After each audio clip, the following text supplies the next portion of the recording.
BioAgri vous amène aujourd'hui, cet après-midi, à Balègue, chez la famille Meige, Luc, sa femme Aurore et leur fille Thaïs. Alors Luc, tu es dans les matériaux de construction.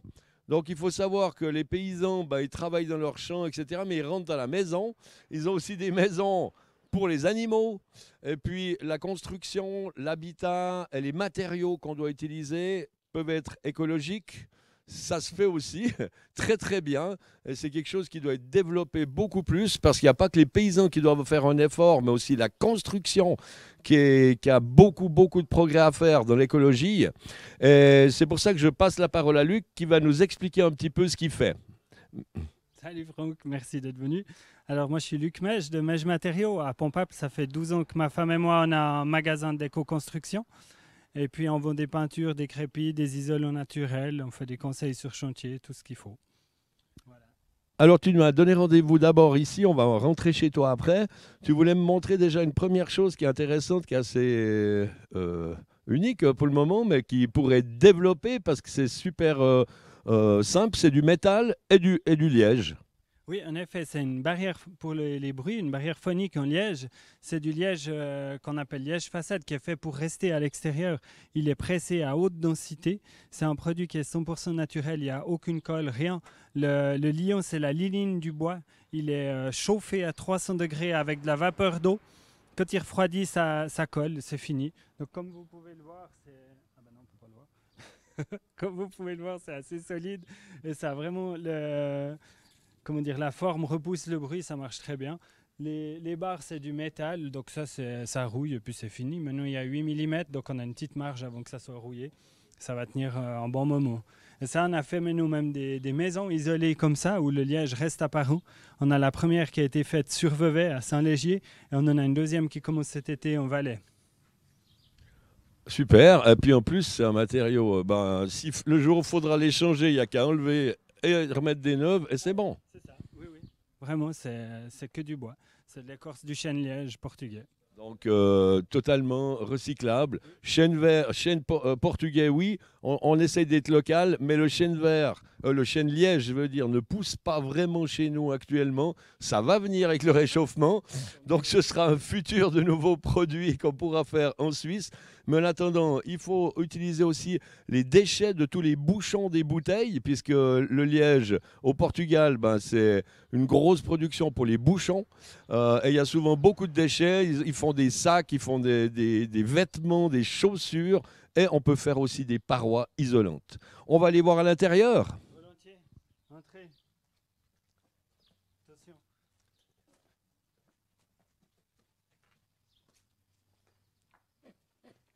On va rester là. Oui, oui. Alors tout de suite en arrivant, on peut regarder une chose, c'est le mur. Qu'est-ce que c'est comme type de matériau? Donc là, on est sur un enduit de chaux, 100% naturel. C'est une chaux hydraulique, une chaux de maçon en fait. Il n'y a pas du tout d'adjuvant synthétique. On est vraiment sur quelque chose de 100% naturel. Donc facile à l'entretien.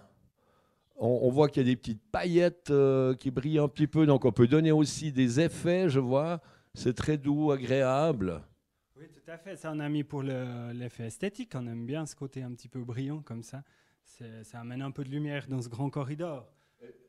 Et puis au niveau du coût par rapport à un crépi classique, vu qu'on n'a pas besoin de remettre une deuxième couche de crépi, je dirais pas la marque, par-dessus un mur, on reste à des prix tout à fait corrects, quoi. Les coûts de fourniture sont corrects. Mise en œuvre, c'est un petit peu plus cher qu'un crépi synthétique, comme on dit, un ribé, juste un du 1,5 parce qu'il y a plus de travail. Oui, mais par contre, on le fait en même temps qu'on fait le mur. Ouais, exactement, oui, oui, donc ça va. Donc, Ça va, oui. ça compense. Pour celui-ci, oui, après, à l'intérieur, on a des enduits plus fins, des enduits de décoration, qui, eux, sont quand même un peu plus chers avec le travail. Ouais. Ce qu'on appelle, comment déjà? On va les regarder.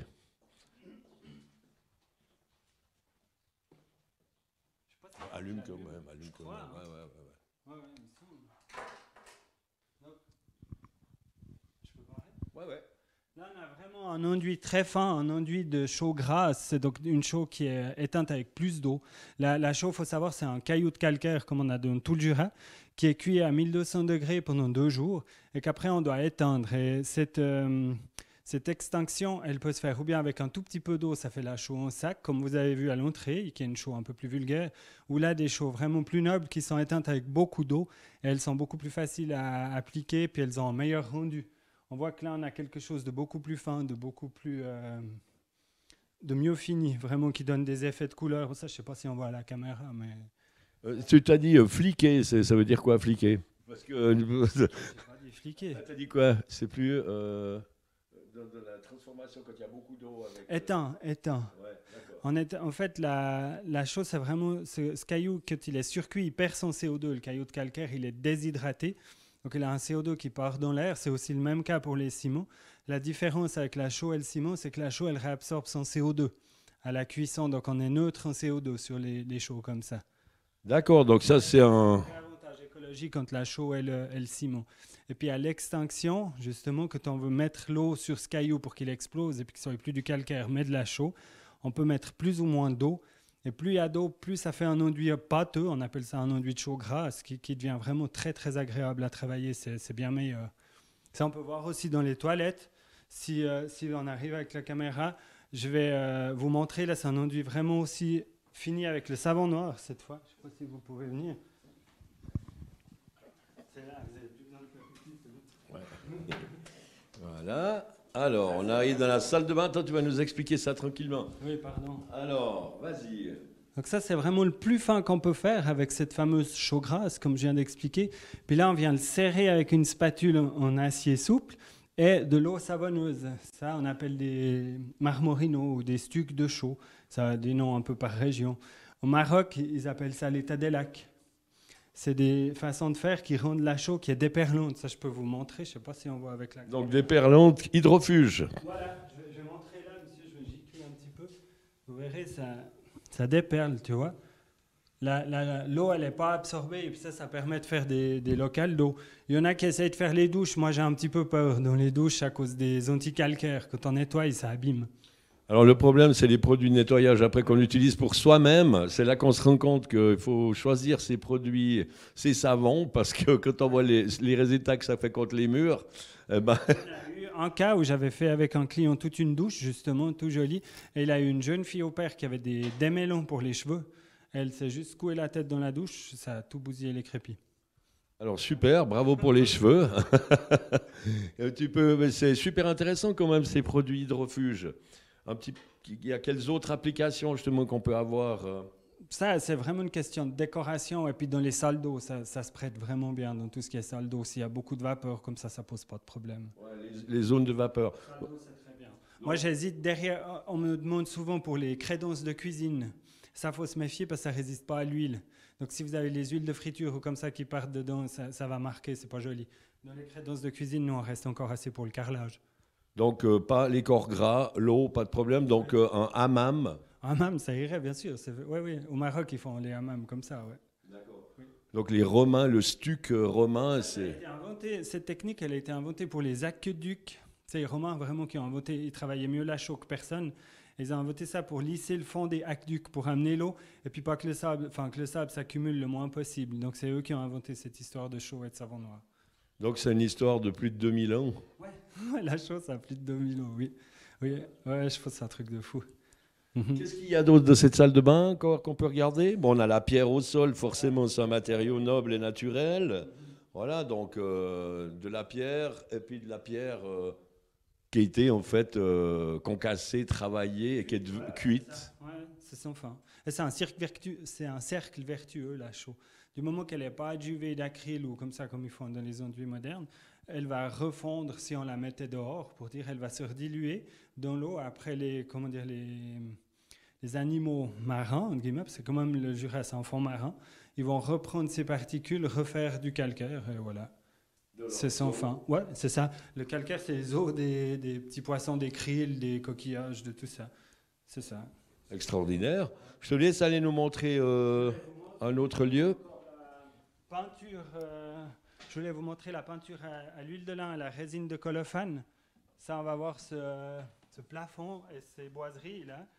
Donc ça, c'est des peintures qui sont vraiment 100% naturelles. L'huile de lin, c'est de l'huile de lin. Le colophane, c'est une résine végétale qui reste que t'en extrais la térébenthine du pin. Donc ça, c'est une résine qui devient très dure. Elle va très bien à l'intérieur. Elle n'est pas utilisable à l'extérieur, justement parce qu'elle est trop dure, elle craquelle. Mais ça fait vraiment des peintures. On peut faire toutes les couleurs qu'on veut. Puis on a un rendu de lumière qui est vraiment trop doux, très doux. Vous pouvez peut-être filmer la porte, monsieur, je ne sais pas si ça se voit bien. Mais là, on voit comme le soleil est renvoyé. C'est des peintures qui sont très, très douces. Alors pour moi, je vois ça me fait penser à de la peinture couvrante, comme on dit, où on se disait c'est synthétique, et puis en fait, non, c'est vraiment 100% naturel. C'est assez étonnant, quoi. On a une belle couverture, c'est impressionnant. Oui, mais ça, c'est historique, en fait. L'huile de lin en peinture, elle est utilisée depuis la nuit des temps. Je sais pas, j'ai pas de date précise, mais en tout cas en 1500, c'est sûr, ils utilisaient déjà ça. Et puis c'est après la guerre qu'on est venu avec toutes ces peintures acryliques ou ces transformations chimiques. Comme par exemple, maintenant on utilise beaucoup aussi les alkydes. L'alkyde, ça a l'air de rien, c'est une transformation d'huile à la base, toujours, mais qui peut être transformée au polyester. Le polyester, c'est encore dans la famille des alkydes, donc la transformation chimique, elle est sans fin. Que là, c'est vraiment lin, colophane, voilà. Ça, c'est des peintures qui ont même le label des jouets. Ça veut dire qu'elles sont sans toxicité du tout. Ouais. Ouais, donc parce que sur les peintures classiques, on dira qu'est-ce qu'on risque, qu'est-ce qu'il y a des émanations, etc. Maintenant, les émanations, ça, il n'y a plus parce que il y a plus. Ils font les peintures dites à l'eau, comme maintenant on a les peintures acryliques et polyuréthane. En effet, c'est des peintures qui sont diluables dans l'eau. Il faut quand même savoir que maintenant, dans ces peintures, il y a des solvants lourds. Ça s'appelle le glycol. C'est un solvant qui, au lieu de dégazer en 3 semaines, comme ça, il met 4 à 5 ans. C'est ça qui gratte un petit peu le cou. Des fois, les gens, quand ils ont des maisons neuves, ils disent « Ah, ça me gratte le cou ». Ça, c'est le glycol. C'est un solvant lourd qui n'est pas considéré comme un solvant. Et puis après, ces acryles et ces polyuréthanes, ils se tondent très mal. Le tondre, c'est le moment où vous passez avec le pinceau, on voit le trait de pinceau, puis où ça se lisse. Ça, c'est ce qu'on appelle la tension d'une peinture. C'est des choses qui se font bien avec l'huile, vu qu'elle s'étale, qui ne se font pas bien avec ces acryles et ces PU. Et pour ça, ils rajoutent des phénols dedans. Donc ces phénols, on sait... Alors, le seul qui est déclaré vraiment toxique aujourd'hui, c'est le bisphénol A, qu'on met dans les biberons. Les autres phénols, ils ne sont pas encore catégorisés comme produits cancérigènes. Mais non, ça reste quand même des phénols. Il faut savoir que les peintures, elles vieillissent par farinement. Donc, toute la journée, enfin, toute votre vie, si vous avez des peintures comme ça, vous allez bouffer du phénol. Et vous n'en mettrez pas dans le biberon de vos enfants pendant 6 mois. Je ne comprends pas ce que tu veux dire. Les peintures, tu vois, les biberons, maintenant, il y a beaucoup de parents de ma génération qui ont arrêté avec les biberons plastiques parce que justement, ils contenaient des bisphénols A, de bisphénol A, qui lui se transfère dans le lait avec la chaleur. Comme on a le phénomène avec les tupperwares aussi, il y a une petite polémique là-dessus. Les oléagineux, ils font transférer ces phénols. Et puis ça, c'est, comment on dit, un perturbateur endocrinien. Donc après, vous faites une peinture à l'eau, on vous vend une peinture à l'eau comme un ton clean et tout ça. Seulement, elle est bourrée de ces phénols pour se tondre comme il faut. Et vu que toutes les peintures vieillissent par farinement, ça fait partie des poussières que vous avez dans l'air, vous bouffez du phénol à longueur de journée. Donc les récipients, comme tu dis, le biberon, tu l'as remplacé par quoi? Les récipients en verre, ça va très bien, ouais. Donc le verre reste quand même... À ma connaissance, il n'y a pas de souci, non? Enfin, ouais, donc ça reste ouais. C'est inerte, c'est un inerte pur. Ouais. Et en plus, qui se recycle. Qui est surtout stable, ouais, qui se recycle, qui se réutilise déjà. Je sais pas, ouais.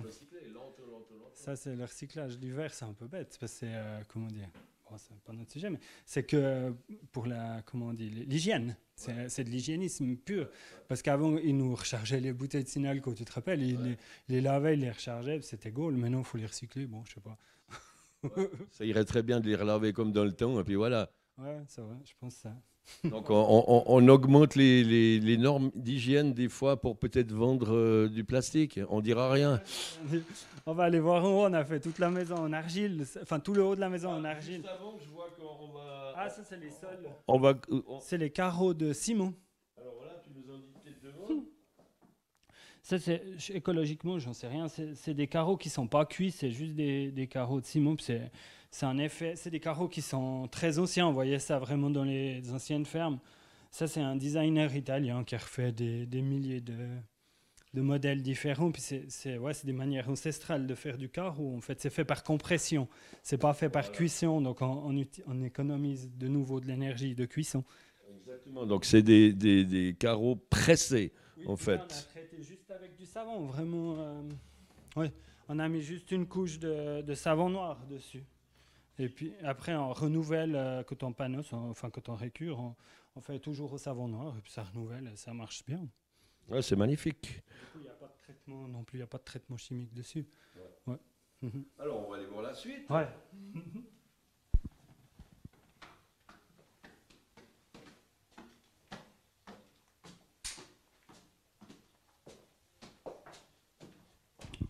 Venez avec nous.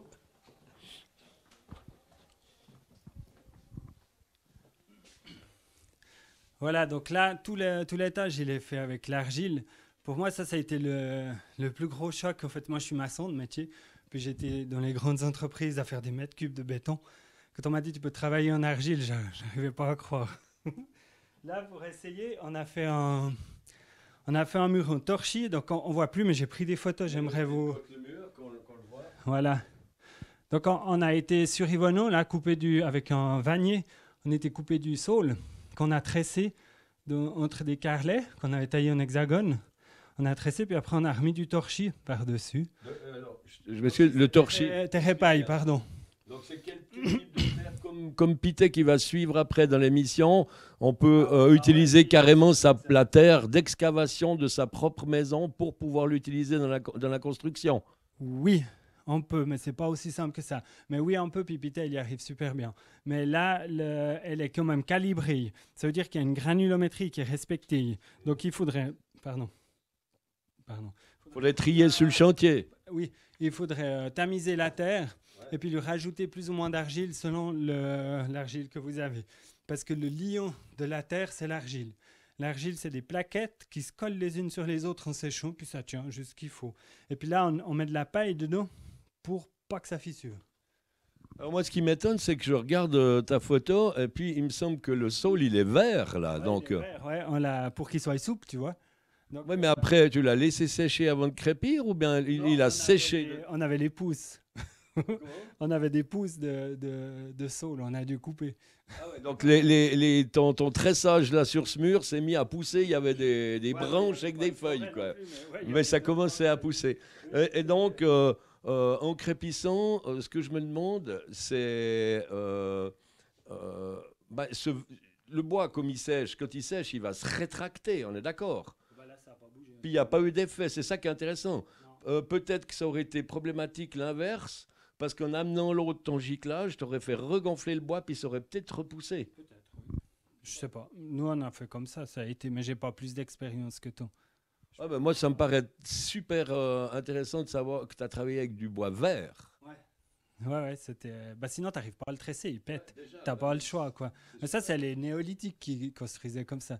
Nous, on a eu l'idée au bord du lac de Neuchâtel, là, je ne sais plus comment ça s'appelle, il y a le parc néolithique, là, tu sais. Ouais, exactement, on a été là-bas, j'ai dit, je vais essayer. Mais c'est beau, quoi. Comment ils faisaient, tu as refait, et puis le résultat... c'est beau, enfin, je sais c'est pas. ça, quoi. Oui, magnifique, c'est propre, quoi. c'est lisse, c'est solide, ça tient. Là, les vis des plantes, par exemple, j'ai vissé direct dedans, ça a tenu. Ça bouge pas. Donc, essaye de visser des plantes dans du placo-plâtre et puis on en rediscute, quoi. C'est impressionnant. Donc, ça fait une épaisseur de combien, là? Là, il y a 3 tonnes de terre. Le mur, il fait 10-12 cm. Ouais, 3 tonnes de terre sur un mur de terre. Ouais. D'accord, ouais. Alors, excellent. Donc, on voit aussi ouais, c'est très joli la finition. On a des. Ça, c'est tous les crêpes isolants. Je voulais vous montrer depuis l'extérieur. On a ces crêpes isolants qui sont à base de perlite. Donc, pour les maisons en pierre, c'est vraiment très très bien parce que ça permet de faire ce qu'on appelle des correcteurs thermiques. Ouais, ça respire, ça fait tampon, ça marche vraiment super. Alors, Aussi, écoute, ça, on va aller voir dehors. Ouais, volontiers, mais oui.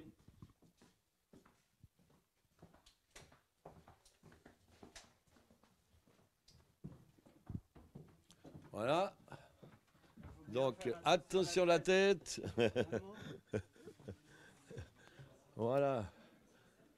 Alors qu'aujourd'hui, c'est les portes ouvertes en plus. Hein, donc, vous pouvez venir encore maintenant. Jusqu'à quelle heure on peut venir?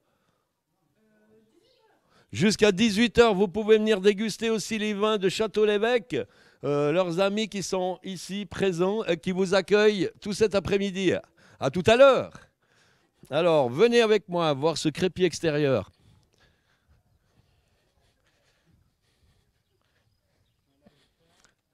Alors, Pour moi, ça c'est vraiment très très important pour moi de vous montrer. C'est un crépi de chaux, comme j'ai dit, c'est un crépi de chaux avec la perlite dedans qui est isolant. Et en plus, la finition, elle est sans fongicide et sans algicide. Donc là, on a vraiment ces bacétons, il y a cette votation sur les eaux propres. Et, bon, on met tout sur les paysans, ok, voilà. Mais les façades sont vraiment un gros pollueur de micro-polluants. Et avec le lessivage des façades conventionnelles, ça lessive les façades, ça part toujours à l'eau usée, c'est micro-polluant. Là, il n'y en a aucun. Et ça fonctionne très bien. donc ça, attends, je m'excuse, mais c'est très important ce que tu nous dis parce que donc les façades traditionnelles contiennent des algicides, c'est quoi? Algicide, bah, c'est pour tuer les algues. Voilà. Donc ça, Et des fongicides pour tuer les champignons. Voilà. Donc tous ces produits par lavement quand il pleut dessus descendent, vont directement dans les eaux claires et non pas les eaux usées, donc elles ne sont pas traitées, elles vont directement dans le lac ou dans les nappes phréatiques ou dans les sources. C'est un scandale parce qu'on met tout sur le dos des paysans, puis jamais sur le bâtiment, on n'en cause pas. C'est un tabou total. Et là, en fait, la chaux est très alcaline, elle a un pH de 12. Puis les champignons, ils aiment bien 5, 6, je crois, de pH. Donc là, ils ont beaucoup de peine à se former. Après, si des fois il y a vraiment énormément d'humidité, comme dans les moulins ou comme ça, on n'est pas à l'abri d'un lichen ou comme ça. Mais là, vous avez vraiment cette façade, elle a 4 ans, maintenant elle est comme neuve, quoi. Il n'y a rien du tout. Ouais, je me suis dit, ouais, elle est effectivement comme neuve. Il n'y a même pas ce qu'on a avec certains crépis où on voit les petites araignées, ça devient avec des taches noires un peu partout aussi. Là, c'est parfait, on n'a pas de pénétration, c'est magnifique. Les volets aussi, tu veux nous en parler? C'est de l'huile de lin, toute simple, en fait, huile de lin pigment. C'est vraiment aussi peinture 100% naturelle. Donc, tu as pris de la pure huile de lin, tu l'as pigmentée et tu as peint avec. Voilà, ouais, c'est ça. C'est tout. Ouais. Sur du bois brut. Magnifique. Oui, ouais, c'est du sapin blanc. Alors, il nous reste 3 minutes. 3 minutes, tu vas nous dire encore un petit mot général sur ce que tu penses, toi, pour le futur. Donc, comment tu vois le futur pour nos enfants? Qu'est-ce que tu espérerais qu'il se passe? Dans quel sens faudrait qu'on aille? Bah, après, tu m'as dit que vous allez voir les pitets, là. Ouais. Et, moi, je pense que la construction, elle va se diriger vers la terre. L'avenir de la construction, ça passe par la terre.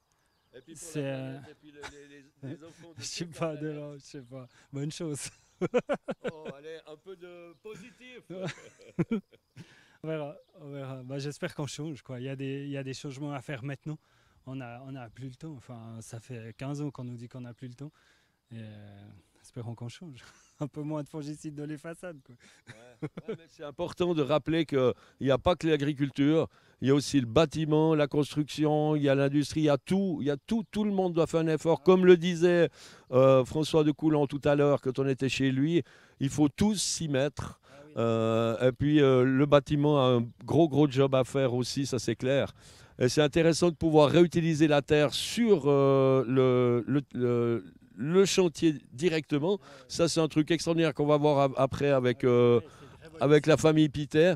Ce qu'ils font les pitets, c'est une révolution. Vraiment, c'est fou. Ça va changer la construction. Ouais. Mais, ça, c'est eux qui ont inventé ou c'est quoi? C'est parti d'eux-mêmes comme ça, ils ont Tu repéré. leur demanderas, je sais pas. Mais... Bon. En tout cas, ils sont très précurseurs, ça c'est certain. Ouais. On leur demandera d'en parler tout à l'heure, puisqu'on va passer gentiment la parole dans une minute à Mathieu Glauser, président de Biovo, qui va interviewer Je sais pas moi. la famille Pittet. La famille Pittet, qui sont, comme le disait Luc, des précurseurs de la terre. Donc, il semblerait qu'on ait encore une petite minute. On va aller voir nos copains de Château-l'Évêque. Allez, on va aller voir Château-l'Évêque. Alors, Château-l'Évêque. Tu viens? Viens. Venez.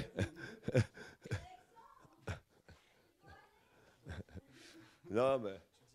Alors, on vous dit au revoir, mais sachez qu'il y a un excellent vigneron qui est là, qui vous attend avec des excellents vins que vous pourrez découvrir demain entre midi et 13h chez Tamara Hussian. au restaurant Le Bleu Nuit, qui est à Plein Palais à Genève. Et puis, on accompagnera le repas qu'elle va préparer avec tout ce qu'on lui amènera sur la table. On pourra accompagner son repas avec des vins de Château-l'Évêque. Je vois arriver le patron du château. Il nous dit un petit mot, un petit bonjour. Alors, bonjour le canton de Vaud. Ça fait plaisir d'être ici et de vous présenter ces vins. Donc, si vous avez quelques minutes à venir nous voir, c'est volontiers. Et puis, tout de bon. Hein. Autrement, on vous retrouve où? Alors, on se retrouve demain à Genève avec toi. Oui. C'est ça. Alors, moi, c'est la commune de Jussy. C'est la rive gauche du lac Léman. Et c'est un petit peu à 11 km de la ville. Voilà. Et puis, vous nous accueillez quand tout le temps sur téléphone, rendez-vous? Rendez-vous et aussi le samedi de 10h à 13h pour les caves ouvertes. Alors, voilà. le samedi, Tous les samedis. Tous les samedis, caves ouvertes. Au revoir tout le monde. Au revoir.